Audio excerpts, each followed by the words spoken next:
नमस्कार मित्रों, कैसे हो? उम्मीद करता हूँ बढ़िया और प्रसन्न होंगे। चलिए प्रसन्नता के साथ प्रश्नावली 2.5 का प्रश्न पढ़ेंगे। प्रश्न है, निम्न रेखीय समीकरण को हल कीजिए। ये रेखीय समीकरण है। रेखीय समीकरण की क्या पहचान है? रेखीय समीकरण की यह पहचान है कि उसमें एक ही चर होता है और चर की घात भी एक ही होती है। किसी चर की घात कुछ नहीं होती तो क्या होती है? एक होती है। उसे रेखीय समीकरण कहते हैं। ठीक है, चलिए पहला प्रश्न देख लेते हैं। प्रश्न है, x/2 ऋण 1/5 बराबर x/3 धन 1/4। यह रेखीय समीकरण है। यहाँ चर सिर्फ x है और x की घात कुछ नहीं तो क्या है? 1 है, यानी यह रेखीय समीकरण है। इसको हल करने के लिए क्या करना है? चर को एक तरफ, अचर को एक तरफ कर लेते हैं। तो x/2 एज इट इज, ये x/3 का पक्षांतर किया तो क्या हो गया? ऋण x/3 बराबर 1/4 था ही सही। यह 1/5 उधर गया तो धन 1/5 हो गया। ठीक है, अब इनको हल कर लेते हैं। 2 और 3 का एलसीएम क्या आएगा? 2 तिया 6 और 2 का भाग लगाया 6 में तो 2 तिया 6 3 बार गया। 3 का गुणा x में किया तो 3x हो गए। ऋण 3 का भाग दिया 6 में, 3 दूनी 6 और 2 का गुणा x में किया तो 2x हो गया। और इधर भी एलसीएम कितना आएगा? 4×5 20 और 4 का भाग लगाया 20 में तो 5 में बार गया और 5 का गुणा 1 में किया 5 एकम 5 धन 5 चौक 20 4 बार गया भाग और 4 का गुणा 1 में किया 4 एकम 4 3x और 2x, एक धन का एक ऋण का 3x में से 2x गए तो x बचा। x/6 बराबर 5×4 9/20। ठीक है, अब x को अकेला रखना है तो बटे में 6 है, या तो इस समीकरण में 6 का गुणा कीजिए या 6 का पक्षांतर कर दीजिए, बात एक ही है। तो x बराबर क्या हो जाएगा? 9/20 गुणित 6। कुछ कट रहा है क्या? बिल्कुल कट रहा है। 6 में 2 का भाग जाता है और 20 में भी 2 का भाग जाता है। चलिए 2 का भाग लगा देते हैं। 2 तिया 6 और 2 धाम 20, तो x का मान क्या आया? 9×3 = 27/10। ये x का मान हो गया। ये प्रश्न हल हो चुका है। दूसरा प्रश्न है, n/2 ऋण 3n/4 धन 5n/6 बराबर 21। ठीक है, इसमें चर क्या है? इस बार चर इसमें n है। हल कर लेते हैं। चर तो एक ही तरफ है तो इनका एलसीएम लेकर हल करते हैं। 2 4 6, 2 का भाग 4 में जाता है और 4 और 6, 4 का भाग 6 में नहीं जाता। तो ऐसी कौन संख्या है जिसमें दोनों का भाग जाए? 4 एकम 4, 4 दूनी 4 3 12 और 6 एकम 6, 6 दूनी 12, यानी 12 इनका एलसीएम हो जाएगा 12। 6 का 2 का भाग लगाया 12 में तो कितनी बार में जाएगा? तो 6 12 और 6 का गुणा n में किया तो 6n हो जाएगा। ऋण 4 3 12 और 3 का गुणा 3n में किया तो 3 तिया 9n हो जाएगा। धन 6 एकम 6, 6 दूनी 12, 2 बार में गया और 2 का गुणा 5n में किया तो 10n हो जाएगा बराबर 21। ठीक है, धन धन को जोड़ लेते हैं हम। 10n और 6n कितने हो जाएंगे? ये हो जाएंगे 16n और ऋण का 9n है ही सही बटे 12 बराबर 21। ये धन का है, यह ऋण का है। 16n में से 9n गया तो कितने बचे? 7n बराबर 21। यह भाग में था तो पक्षांतर किया तो कहाँ चला जाएगा? यह गुणे में चला जाएगा। तो n बराबर क्या हो जाएगा? 21 गुणित 12। यह गुणे में है तो पक्षांतर करेंगे तो कहाँ चला जाएगा? भाग में। ठीक है, और 7 का भाग 21 में जाता है तो काट दीजिए। 7 एकम 7, 7 तिया 21। तो n का मान क्या है? n का मान आया 12 एकम 12, 12 दूनी 24, 12 तिया 36। ठीक है, ये प्रश्न हमारा हल हो चुका है। तीसरा प्रश्न है, x धन 7 ऋण 8x/3 बराबर 17/6 ऋण 5x/2। क्या करना है? चर को एक तरफ, अचर को एक तरफ। ये रहा अपना चर और ये रहा चर। ये चलिए हल कर लेते हैं।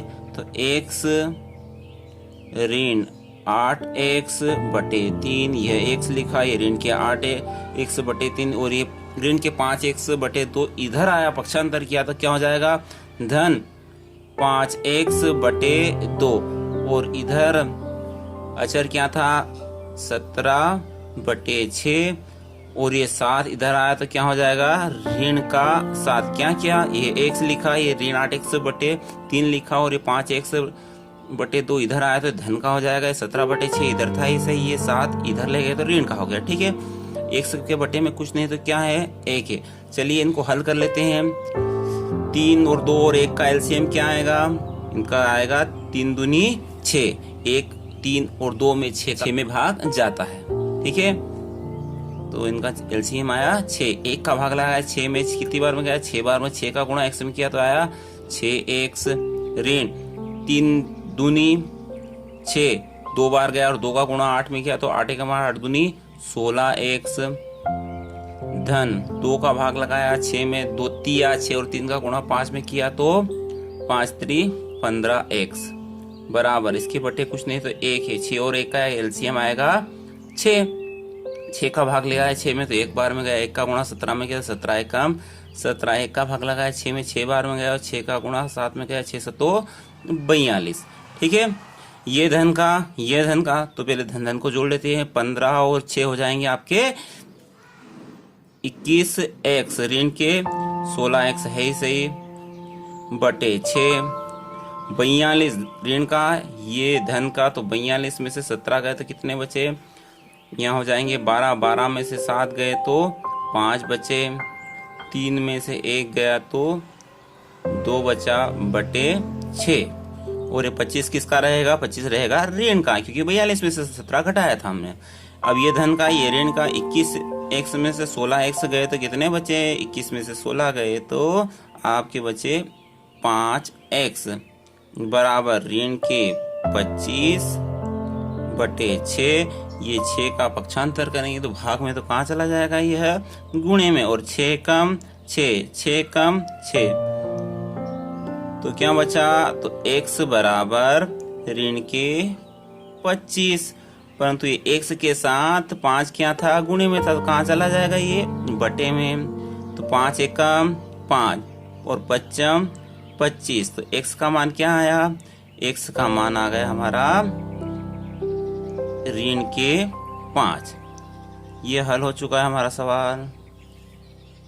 चलिए अगला प्रश्न है चौथा, x - 5/3 इक्वल टू x - 3/5। ठीक है, इसको हल करते हैं। इसको हल करने के लिए 3 और 5 को पहले भगाना पड़ेगा, या तो आप पूरे में 15 का गुणा कर दीजिए, 15 का गुणा, इसलिए ये 3 और 5 का एलसीएम होता है 15, या 3 का गुणा 3 यदि भाग में इधर जाएगा तो इसके साथ गुणे में चला जाएगा, और ये भाग में तो इसके साथ ये गुणे में चला जाएगा, जैसे चाहे आप वैसे कर सकते हैं। ठीक है, तो ये हो जाएगा 5x ऋण 5 बराबर 3x ऋण 3। क्या किया, ये 5 इधर चला गया, 3 इधर गुणे में चला गया। ठीक है, तो 5 का x में गुणा किया तो क्या हो जाएगा 5x, और 5 25 बराबर 3x, और 3 का गुणा 3 में किया तो ये तो ऋण तो रहेगा, 3 तिया 9। वही तरीका, चर को एक तरफ अचर को एक तरफ, तो 5x ऐसा ही है, 3x इधर लाएंगे तो ऋण के 3x हो जाएंगे, बराबर 9। ये 25 उधर गया तो धन का 25 हो जाएगा। आप लिख भी सकते हैं कि ऋण 25 का पक्षांतर करने पर और 3 का पक्षांतर करने पर। ठीक है, 5x ये धन का, ये ऋण का, 5x में से 3x गए तो आपके बचे 2x, बराबर ये धन का, ये ऋण का, 25 में से 9 गए तो कितने बचे, 25 में से 9 गए तो आपके बचे 16, तो x बराबर हो जाएगा 16/2, और 2 का भाग 16 में लगाया तो 2 8 16, तो x का मान आया आपका 8। ये सवाल हल हो चुका है आपका।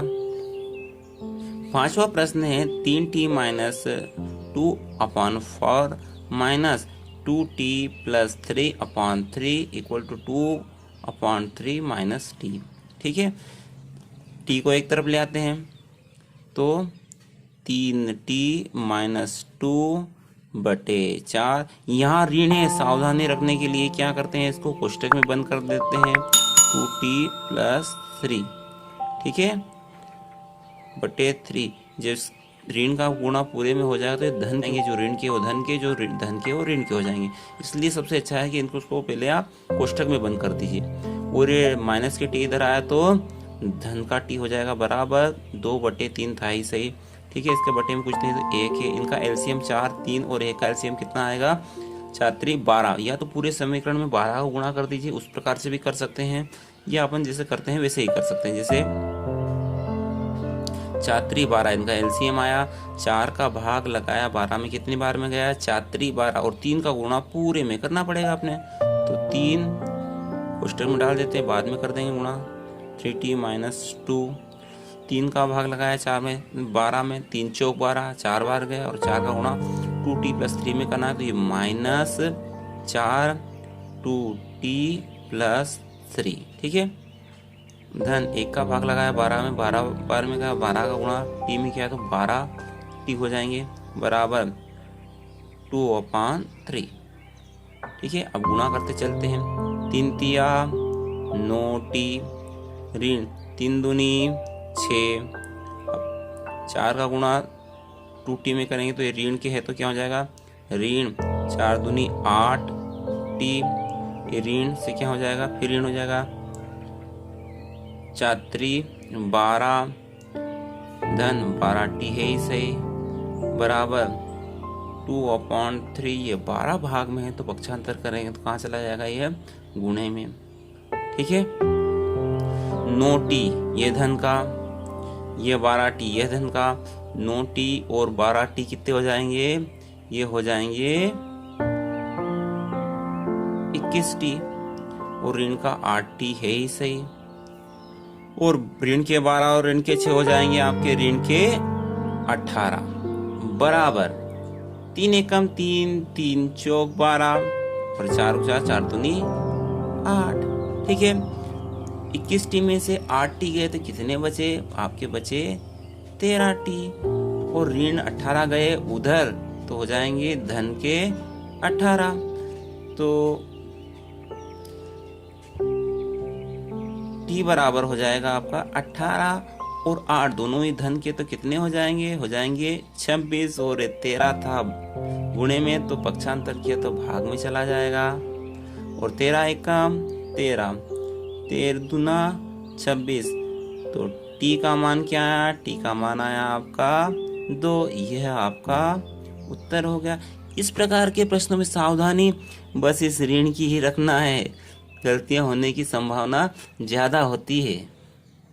छठा प्रश्न, m-1/2 = 1 -m-2/3। चलिए इसे हल कर लेते हैं, चर एक तरफ अचर एक तरफ कर लेते हैं, तो m-1/2 इसे कोष्टक में लगा देते हैं। ये इधर आया m-2/3 तो हो जाएगा धन m-2/3 बराबर 1। ये ऋण का था इसलिए इसको कोष्टक में लगाया ताकि गलती होने की संभावना कम रहे। 2 3 और 1, इनका एलसीएम कितना आएगा? इनका एलसीएम आएगा 6। 2 और 3 और 1 का एलसीएम आया 6। 1 का भाग लगाया 6 में, कितनी बार में जाएगा? 6 बार में। 6 का गुणा m में किया तो 6m हो जाएगा। ऋण 2 का भाग लगाया 6 में, 2 तिया 6, तो 3 का गुणा पूरे m-1 में हो जाएगा।